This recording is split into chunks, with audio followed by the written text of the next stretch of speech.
Yahweh, and it's been by His word.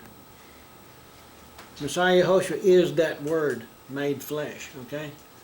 You can't throw out the word, because if you do, you're throwing out who He is. You can't change the word because you're changing Him.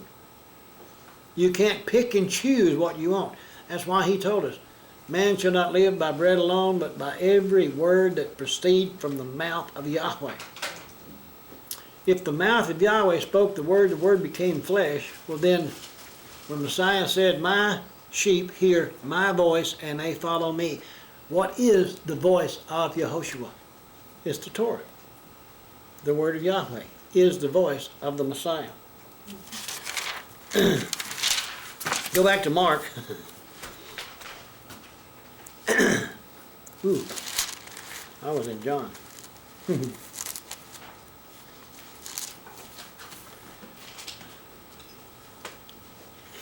Verses 31 through 35. This really doesn't need a whole lot of explanation. If we read it, verse 31, then his brothers and his mother came, and standing outside, they sent to him, calling him. And the multitude was sitting around him, and they said to him, look, your mother and your brothers are outside seeking you. But he answered them, saying, who is my mother or my brothers?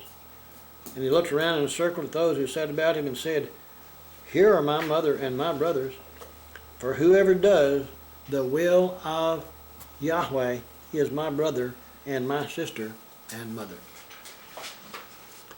Do we believe Him? Do we want to be part of the generation of the firstborn? The generation of the one who was raised from the dead? And if we want to be considered part, of Him, brothers and sisters and so forth, then what do we have to do? The will of His Father, right? Yahweh, the Word. That's the whole thing. Know the will of Yahweh. How can we know the will of Yahweh? We study the Word. Has the Word ever changed? No, so the will of Yahweh has never changed. Go to Ephesians, and then we're going to close for today on this point. Ephesians chapter 6. Kind of funny we started in Ephesians today. We're going to finish in Ephesians.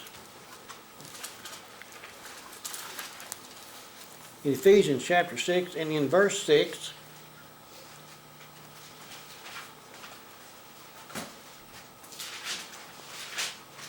in verse 5 he's talking about servants, be obedient to those who are your masters. Verse 6, not with eye service as men pleasers, but as servants of the Mashiach, doing the will of Yahweh from the heart. Again, here it is in Ephesians talking about what? Doing the will of Yahweh, the Father. Okay? Go down to verse 10. Finally, my brethren, be strong in Yahweh and the power of His might. And then in verse 11 he says, put on the whole armor of Yahweh, that you may be able to stand against the wiles of the schemings of the devil. We've gone through all this before, and we've looked at all the different pieces of the so-called armor, and every one of the pieces of the armor goes right back to the Torah, right back to the Word of Yahweh. Putting on the Word of Yahweh means walking in obedience to that Word. If that Word is Yehoshua, if we put on that Word, if we put on Him, then we're putting on the Word. And that Word then becomes our armor. I thank you for your time and your patience, and that concludes it for this day. And I'll cut all this stuff off, and then I'll come back and talk to y'all on the telephone.